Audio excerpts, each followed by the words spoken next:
de la ville, descendez des collines, camarades. Sortez de la paille, les fusils. Il y aura 70 ans que Missak Manouchian et son groupe de résistants, des francs-tireurs et partisans de main-d'œuvre immigrée de la région parisienne, étaient exécutés par les nazis au Mont Valérien. En cette période d'incertitude, où certains se posent encore la question lancinante de l'identité française, est venu le moment de proclamer par cet hommage symbole que cette identité ne tient pas aux origines éthiques des citoyens que nous sommes. Ils nous ont appris, par le don de leur vie, que la France qu'ils défendaient était la terre de la générosité. Vous venez d'entendre la voix de Daniel Maradian, le président de l'association des anciens combattants résistants arméniens de l'armée française. C'était lors de la cérémonie commémorant les 78 ans de l'exécution des résistants de l'Affiche rouge et de leur leader Missak Manouchian. À l'heure où le peuple ukrainien, avec à sa tête leur président courage, Volodymyr Zelensky, résiste à l'invasion russe, avec Eva Soto, nous avons souhaité évoquer ce matin cette figure de la résistance en France. Il est un poème d'Aragon, l'Affiche rouge, qui dit « Ils étaient 23 quand les fusils fleurirent, 23 qui donnaient le cœur avant le temps, 23 étrangers et nos frères pourtant, 23 amoureux de vivre à en mourir, 23 qui criaient la France en s'abattant ».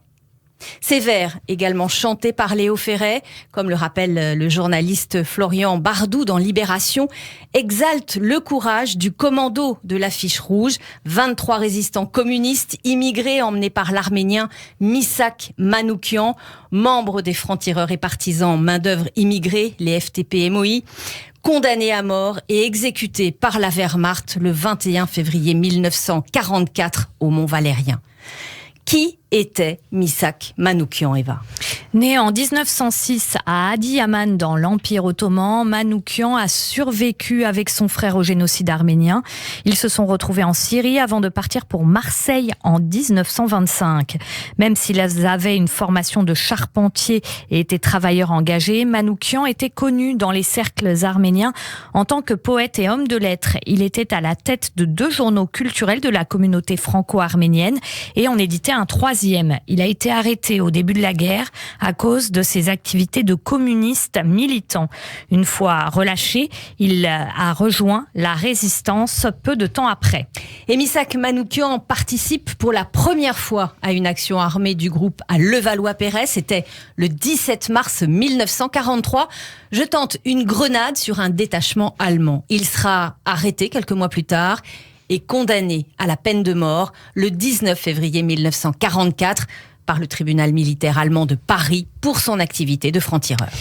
Et c'est le 21 février 1944 que 21 résistants du groupe FTP-MOI de Manouchian et 3 résistants bretons, lycéens de Saint-Brieuc, sont exécutés au cœur de ce haut lieu de la mémoire nationale.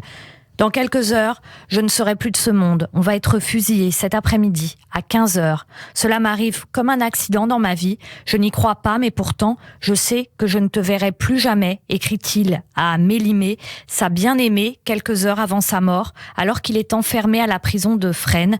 Une lettre conservée par le Mont Valérien. Je m'étais engagé dans l'armée de la libération en soldat volontaire et je meurs à 2 doigts de la victoire et du but.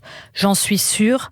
Le peuple français et tous les combattants de la liberté sauront honorer notre mémoire dignement.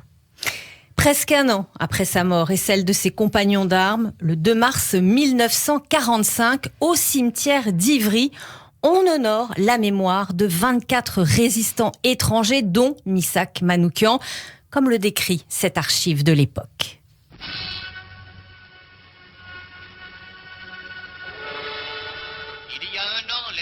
Collaient cette affiche sur les murs de Paris. Ces hommes qu'ils fusillaient sous le nom de terroristes, ils les avaient choisis dans une rafle de 200 résistants arrêtés par eux, et ils avaient choisi exprès des étrangers. Ils cherchaient ainsi à déshonorer la résistance en la présentant comme le fait d'étrangers suspects et de hors-la-loi. Mais la France ne s'y est pas trompée, et les Allemands n'ont déshonoré qu'eux-mêmes. Ces hommes, venus de tous les pays d'Europe, avaient pris part en France à la lutte pour la libération. Au cimetière d'Ivry, leur mémoire a été honorée.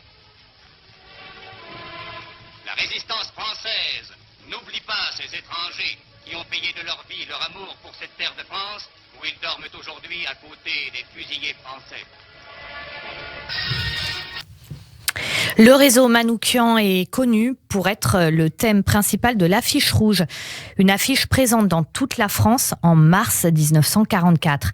Il s'agissait d'un acte de propagande qui constituait un signe d'avertissement aux étrangers et aux juifs qui soutenaient la résistance. L'affiche inclut les images de 10 membres du groupe encadrés en noir au-dessus d'un champ rempli de morts, de voies ferrées sabotées et d'armes. Les images sont disposées en une pyramide inversée au sommet de laquelle figure Manoukian, arménien, chef de bande, avec à son actif 56 attentats, 150 morts, 800 blessés. Cette affiche, ainsi qu'une dernière lettre publiée par Manoukian à son épouse, Mélinée Assadourian, ont inspiré un poème de Louis Aragon, plus tard transformé en chanson par Léo Ferré, L'armée du crime, non attribuée au groupe sur l'affiche. Aragon, l'affiche rouge.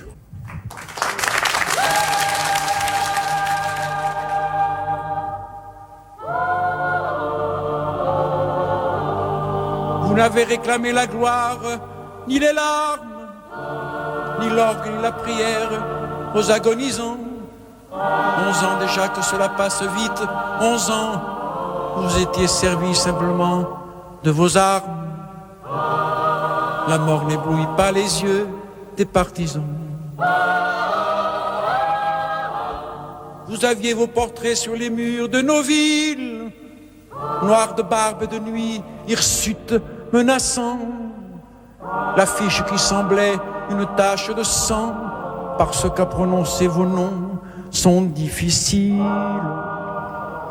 C'était Léo Ferré avec L'armée du crime, ce texte de Louis Aragon. En attendant, Nicolas d'Aragon, maire de Valence, ville où sont installés tant de Français d'origine arménienne, et Jean-Pierre Sakoun, le président de l'association Unité laïque, ont réuni autour d'eux un groupe de personnalités pour demander au président de la République le transfert des cendres de Missak Manoukian au Panthéon.